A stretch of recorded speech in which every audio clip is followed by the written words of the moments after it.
Coucou les amis, aujourd'hui on se retrouve pour pour la dernière fois avant les prochains livres. On va lire l'épilogue, la aide. Donc si vous êtes nouveau sur la chaîne, n'oubliez pas de vous abonner. Allez, on y va. De la crotte de bique? Vraiment? S'esclave Zeus, et ça a marché. Puisqu'Ulysse a résisté à la magie de Circé, confirme Léa, de retour sur l'Olympe. Les divinités sont réunies dans la grande salle du palais. Elles entourent Léa, curieuse d'entendre son récit. Nous pourrons proposer la mixture à Titanos, bien que je doute que cela suffise à lui faire lâcher sa porte, intervient Héra. Et pourquoi donc, rugit Léa en se tournant vers sa vipère de belle-mère. Je pense que le moly n'a aucun effet en tant que potion, explique l'épouse de Zeus. Mais il procure une grande confiance en soi qui, à mon sens, est la seule protection réellement efficace. Ulysse a espéré de toutes ses forces que le moly le préserve des sortilèges de Circé, et c'est cette assurance, cette puissance intérieure qui l'a sauvé. Lithos est bien devenu léger, riposta Léa. C'est physique ça, non? Qui veut peut, rétorque Héra, avec un peu haussement d'épaule. Les êtres sont pleins de ressources insoupçonnées. Hermès s'empresse de poser la question qui lui brûlait les lèvres. Disait-il enfin de retour chez lui?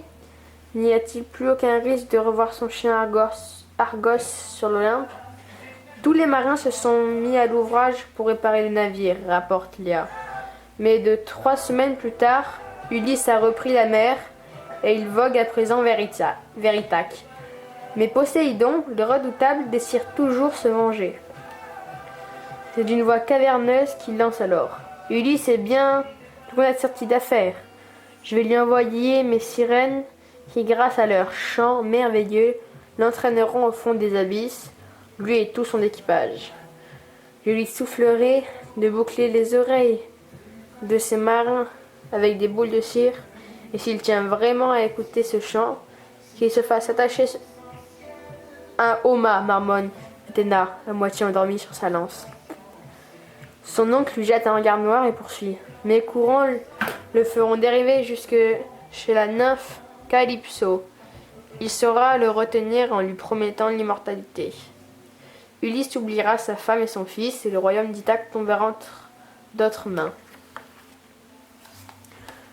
J'enverrai Hermès chez Calypso, enfin, qui l'oblige à laisser partir Ulysse, reprend Athéna, la pensive sur un ton assommé.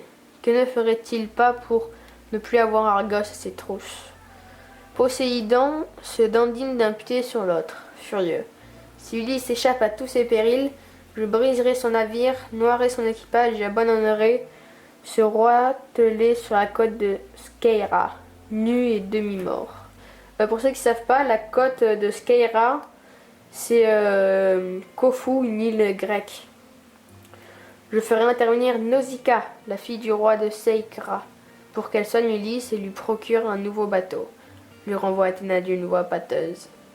De colère, Poséidon lui donne un coup de trident sur le casque. Ça fait semblant de dormir, mais ça écoute. Tout, gronde-t-il. Zeus lève la main pour calmer son frère. Malgré toutes les embouchures que tu sèmeras sur ton chemin, Ulysse rentrera chez lui, décrète-t-il. Et il massacrera les prétendants qui courtisent son épouse, renchérit Arès, la mine réjouie. Quelle belle bagarre en vue! J'attends déjà voler les boucliers. J'imagine tous ces corps qui s'effondrent au milieu des cris, les gorges percées, les crânes fondus. Arès! L'arrête son père. Ça suffit. Il y a des jeunes oreilles parmi nous. Rappelle-t-il en désignant Léa. Zeus gratte la barbe, puis lâche. Je trouverais extraordinaire que l'on puisse relater ces aventures par écrit.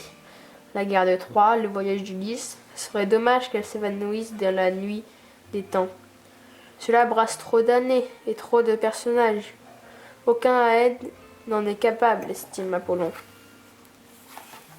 Nous aussi, déclare le maître de l'Olympe. Nous seuls avons une vue d'ensemble. Ne compte pas sur moi pour faire le script, se défie Poséidon. On m'attend au fond de l'océan. Moi, je dois reprendre les cours de chorale avec les muses, prévient Apollon, en se dirigeant vers la sortie. Aouh fait Athéna en étouffant un bâillement. J'ai des heures de sommeil à rattraper. Moi, j'ai appris à me battre, pas à écrire, rappelle Arès le guerrier. Je me souviens tout à coup d'un message urgent à transmettre au roi de Sparte. Ça vole Hermès en se frappant le front. Artémis et Aphrodite s'éclipsent sur la pointe des pieds. Quant à moi, j'ai un palais à remettre en ordre, signale Héra, en triturant une mèche de ses cheveux. Zeus les observe les uns après les autres, les sourcils foncés. La mine contrariée, lorsqu'il découvre le lever de sa petite dernière. Moi, j'aimerais bien retranscrire ces histoires, se propose Léa. Non, tu es trop jeune, refuse son père. Je pourrais te tromper. J'étais quand même sur les lieux, se rebiffe-t-elle. Qui mieux que moi sait ce qui s'est passé. Justement, je ne veux pas que l'on décèle une présence divine dans ces événements. Que penseraient les générations futures humaines si elles apprenaient que l'origine de la guerre de Troie, la chute de la ville et certains exploits d'Ulysse sont dus à une gamine? Fut-elle ma fille? Il faut absolument modifier quelques épisodes. C'est alors qu'Héra lance son égoutté bout. Pourquoi n'écrirais-tu pas toi? Cela nous reposerait de tes coups de foudre.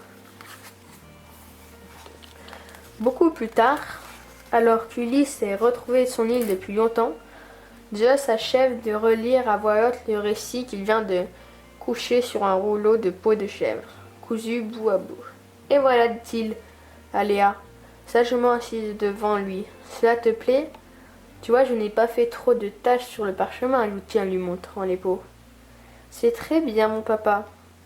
Mais si tu ne veux pas que les hommes ne doutent que c'est le long poème d'un dieu, il faudra le signer du nom d'un adé. Tu as raison, approuve son père. Trouvons-nous simple, facile à prononcer, à retenir. Voyons. Il saisit la plume d'oie de son écritoire, la pose sur ses lèvres et se met à réfléchir. Eureka! S'exclame-t-il au bout d'un moment. Il trempe la plume dans l'encre et de sa plus belle écriture inscrit à la fin de l'œuvre Homère.